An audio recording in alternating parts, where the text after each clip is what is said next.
परमात्मा से मिलने का भेद बताते हैं और बिना भेद के कोई काम होता नहीं। हर काम में कोई न कोई भेद होता है। भाई कहते हैं कि भेदू जके भली विधि जाने कर्मी लखे न सारा। भेदू कौन है? वो गुरु महाराज। उन्होंने हमको अपना भेद सिखा दिया, अपना अनुभव बता दिया और हमको उस परमात्मा से मिलने का मार्ग दिया। ऐसा भेद बता दिया कि वो ज्ञान हमारे घट में आते ही सारी चीजें सुलभ हो गई। क्या दिया? महाराज ने बताया कि संगत और सत्संगत अलग अलग है। सत्संगत करने का भेद बताया गुरु महाराज ने। संगत तो हम करते ही, ये जो अभी बैठे हुए ना, ये संगत है। और इसके बाद जब गुरु का भेद मिलता है तो सत्संग हमारे अंदर होता है। सुरती शब्द का योग ही सत्संग है, वो असली सत्संग। और ये केवल संगत है। उसको महाराज कहते हैं कि सत्संगत पल की भली कर सी बहुगुण जो, जुग जुग में सुख राम कहें शेष गुना फल हो। बोल रहा वो सत्संग एक पल का बहुत ही कीमती है। सुरती शब्द का योग वो बहुत कीमती है और वो एक पल के लिए भी हो जाए तो काम हो जाए। इसीलिए कहते हैं महाराज जी, एक घड़ी आधी घड़ी आधिव में बुनियाद। तुलसी संगत साध की हरे कोट अपराध। करोड़ों पाप नष्ट हो जाते हैं। आग लगती है तो कुछ बचता है क्या? आंधी आ जाए कुछ न कुछ बचा लोगे, बाढ़ आ जाए कुछ न कुछ बचा लोगे, आग लग जाए तो कुछ नहीं बचता। वही ज्ञान महाराज समझाते हैं कि सत्संगत पल की भली। एक पल के लिए भी अगर सुरति शब्द का योग हो गया, हम लोग बैठे हैं ना 2-2 घंटा 3-3 घंटा भजन में बैठे हैं, अगर एक पल के लिए सुरति निर्ति शब्द मन होना सब एकदम शांत हो गए, चित्त मन बुद्धि अहंकार सब एक साथ होके और लग गया अपने मार्ग में ना, वो स्थिति सबसे कीमती है। और बैठे तो है 4-4 घंटे आंख बंद किए हुए, लेकिन सुनती कहीं जा रही, निर्ति कहीं जा रही है, मन कहीं जा रहा है, ये ध्यान नहीं। इसको नहीं कह रहे महाराज एक पल के लिए भी सत्संग मिल जाए, उसको कह रहे हैं।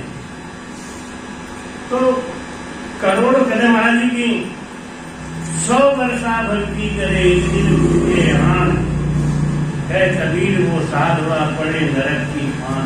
जरा सा ही तो दूसरे आप उपासना करी, जरा सा क्या हुआ? और दरियानी मार्ग ने सुगति ब्रह्म का ध्यान धर जाय ब्रह्म में पर जन दरिया जह एक सा दिवस 100 वर्ष भक्ति करो महाराज, लेकिन एक पल अगर आपका वो श्रुति शब्द का योग हो गया, उसका मुकाबला नहीं कर। उसके लिए महाराज कहते हैं कि सत्संगत पल की भली। एक पल के लिए ही हो जाए, लेकिन हो जाए और सत्य हो जाए तो हमारा गुण बदल जाएगा, हमारा स्वभाव बदल जाएगा। और मैं बार बार रोज एक ही बात समझाता हूँ कि भजन करने से गुण बदलना ही चाहिए। अगर आपका गुण नहीं बदल रहा है तो श्रुति शब्द का भी योग नहीं हुआ है। ख्याल है अपना, बस अभी भक्ति कच्ची है, पक नहीं गई। क्यों? गुण बदलना ही चाहिए।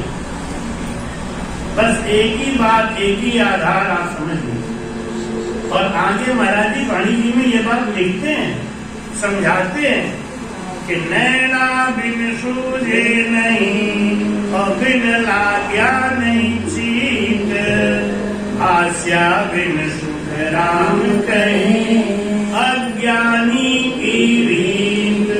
बोल रहा दिन रात राम राम राम राम तो कर रहा है। तो लोगों को मैंने देखा तो चलते समय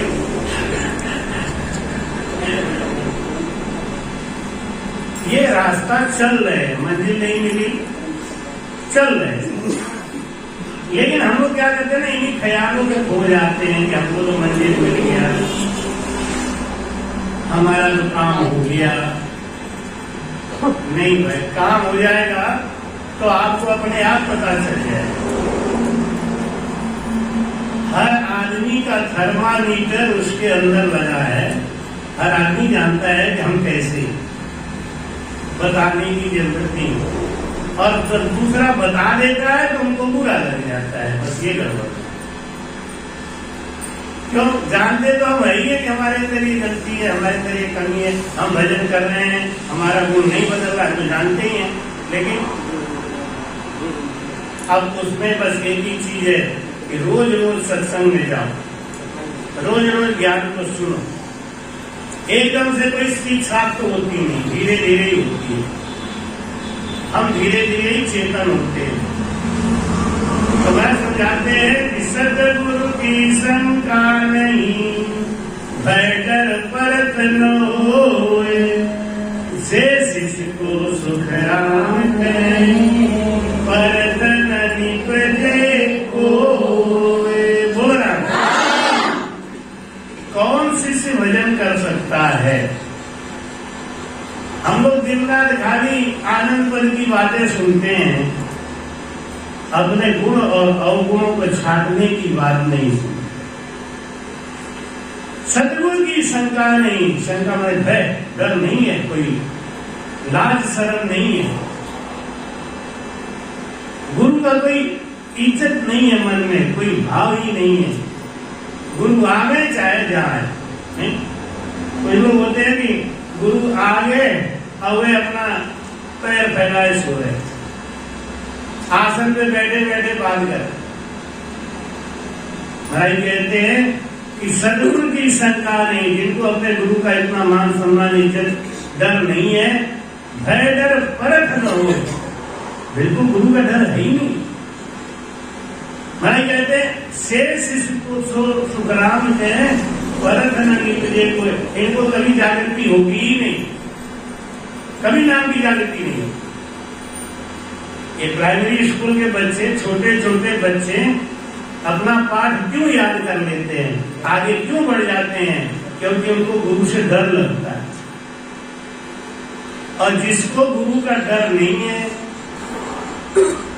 जो गुरु से ही आगे चल रहे हों, तो उनको क्या मिलेगा कि महाराज वैसे तो हमारा भजन 10वां द्वार पार है, लेकिन आपसे गुरु मंत्र इसलिए ले लेते हैं, गुरु बनाना जरूरी है।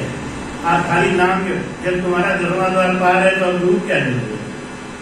आप तो तुम पार हो। तो मैं समझाते हैं कि हर गुरु एक ही जानिए, सतगुरु फेर विशेष, अजय निपजे सुख राम कहें, जुग जुग में संत देख। बोला हर गुरु एक ही जानिए, जिसको अपने गुरु को अंदर ब्रह्म स्वरूप, ब्रह्म का स्वरूप दर्शन होने लग जाए, जो अपने गुरु को ब्रह्म के समान महसूस करने लग जाए, भोजन कराते समय, पानी पिलाते समय, दर्शन करते समय वो हमको ब्रह्म स्वरूप दिखाई देते हो, वो शिष्य पार। ये सब लक्षण है, महाराज ने इन्हीं सब बातों पे जोड़ दिया है। अरे आनंद पद तो अपने आप ही मिल जाएगा जब आपका लक्षण बढ़िया है, कर्म बढ़िया है, गाड़ी अच्छी है, पेट्रोल भरा हुआ है और नई गाड़ी है, तो राम जी कृपा करेंगे मंजिल मिल ही जाएगी। तो अपने अंदर का जो भाव है ना, यही फलता है। नफो वस्तु में नहीं है, नफो भाव में। और भाव विहूणा किशन दास बैठा पूंजी। जिसके अंदर भाव नहीं ना, उसको घाटा ही घाटा है। किसी वस्तु का भाव अगर गिर जाए तो घाटा ही घाटा है। और भाव आता कैसे है? संग बिना तो भाव नहीं, भाव बिना नहीं प्रीत, प्रीत बिना सुख राम कहे, नहीं भजन रोची। बोलो राम। संग करने से भाव बनता है, संगत में जाने से भाव बनता है। यही सब जरूरी है। बड़ी बिल्डिंग खड़ा करना है तो नींव मजबूत होनी चाहिए। अगर नींव मजबूत नहीं है तो वो बिल्डिंग चढ़ेगी नहीं, गिर जाएगी महाराज। बड़े बड़े इंजीनियर होते हैं ना, लोग मकान बनवाते हैं, होटल बनवाते हैं, तो बड़े बड़े इंजीनियर को बुला के उनसे पूछते हैं, अब बताओ नींव डालने में कौन सी बात है? फावड़ा ले लो, खुदाई कर लो और फटाक सरिया डाल के खड़ा कर दो। लेकिन नहीं, आदमी जानता है कि जब मैं 100 करोड़ की बिल्डिंग खड़ा करने जा रहा हूं तो 2-4 लाख का इंजीनियर खर्च करो और बुला के उन्हें दिखाते हैं कितना गहरा गड्ढा जाना चाहिए, कितना मोटा सरिया। और वो पढ़े लिखे हैं, वो बताते हैं, वो इसी बात के भेदू है। तो भेदू को बुला के भेद पूछते हैं कि नींव कितना गहरा होना चाहिए, इसमें सरिया कितनी होनी चाहिए, क्या हो वो सब बताते हैं, फिर बिल्डिंग खड़ा करके। ऐसे ही भक्ति का नींव बनाते हैं गुरु महाराज। चेला को ठोक ठोक के पक्का करते हैं गुरु महाराज। और एक बार चेला पक्का बन गया तो अब आगे की गाड़ी अपने आप चलती जाएगी। तो महाराज कहते हैं कि गज माने अंकस सही गुरु को डर होए, शेष को सुख राम कहे काल न झांके को। बोल रहा इतना बड़ा हाथी होता है और उसका जो कोचवान है वो छोटा सा, इतना बड़ा लोहे का एक भाला जैसा लगता है, छोटा सा, इतना ही बड़ा, उसको अंकुश बोलते हैं। और वो कान के पास यहाँ लगा के रखता है, इतना छोटा होता, मैंने देखा इतना छोटा होता, उसमें ऐसे करना होता है, ऐसे होता, और वो कान के पास लगा के बैठा रहता है। कान पे लगा है ना, इतना बड़ा हाथी, सावधान। ये भेड़िया होता ना सियार, ये सियार बकरी को जब पकड़ के ले जाता है तो बकरी चाहे बिल्कुल अपने मालिक के पास सोई हो, सियार आता है तो धीरे से उसका कान पकड़ लेता। अब सियार ने कान पकड़ लिया ना, अब वो में भी नहीं करेगा। कान पकड़ते उसको इतना दर्द होता है कि बस वो बेहोश जैसी हो जाती है और वो लिए चला जाता है, मालिक सोता ही ले जाता है। ऐसे इतना बड़ा हाथी है, उसको एक छोटा सा अंकुश अपने बस में रखा। ऐसे ही जिस शिष्य को अपने गुरु का अंकुश लगा हुआ है, प्रेम का अंकुश, भय का मतलब नहीं डंडा दिखा के, प्रेम का अंकुश।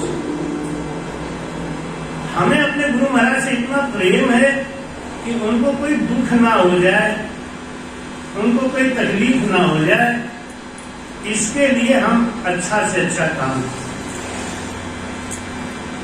यही डर है। पीपाजी महाराज जी को रामानंद जी महाराज बोले कि तू गोगरान जा, मैं तेरे लिए एक बार आऊंगा जरूर गोगरान, लेकिन कब आऊंगा? जब बिना कागज बिना स्याही की चिट्ठी हमारे पास आएगी तब हम तेरे यहाँ आएंगे। अब लोगों ने कहा महाराज चिट्ठी तो कागज और पेन से ही आती लिखा हुआ, कहते नहीं, बिना कागज और बिना स्याही की चिट्ठी आएगी तब हम जाएंगे।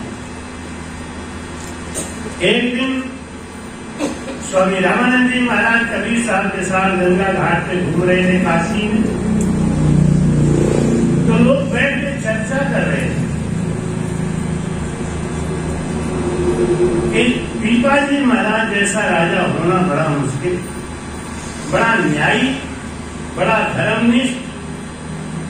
रामानंद जी महाराज कबीर साहब को बोले कि चलो चिट्ठी आ गई। कबीर साहब ने कहा घूमते घूमते कहां से चिट्ठी आ गई महाराज? कि मेरे शिष्य का बड़ाई, मेरे शिष्य की महिमा, कहां गोगरान और कहां काशी। देखो एक बात बताओ, आपके अंदर अगर अवगुण है तो आपकी निंदा होगी, कहीं न कहीं तो होगी। और अगर आपके अंदर गुण है, महाराज कहते हैं भजन करे पाताल में प्रगट हुए आकाश, और दाबी डूबी नहीं करे कस्तूरी को बास। जिसके अंदर गुण है महाराज वो प्रगट तो होगा, और जिसके अंदर अवगुण है वो भी प्रगट होगा। आप चाहो आपके अंदर अवगुण है वो प्रगट नहीं हो, ये हो नहीं सकता। अगर आपके अंदर अवगुण है तो आपके सामने कोई नहीं है, पीठ के पीछे कह सकता है, लेकिन कहेगा निंदा को। कुर्सी ले लो, कुर्सी ले लो ना, कुर्सियां हैं तो कहीं मुड़ा ही ले लो। बोल राम। पीपल जी महाराज जब गुरु बना लिए तो उनको राजपाट करते हुए भी अपने गुरु के अंदर डर नजर आता था।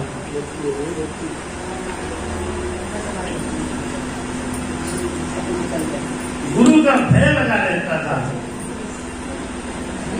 और भय के कारण ही वो न्याय करते थे।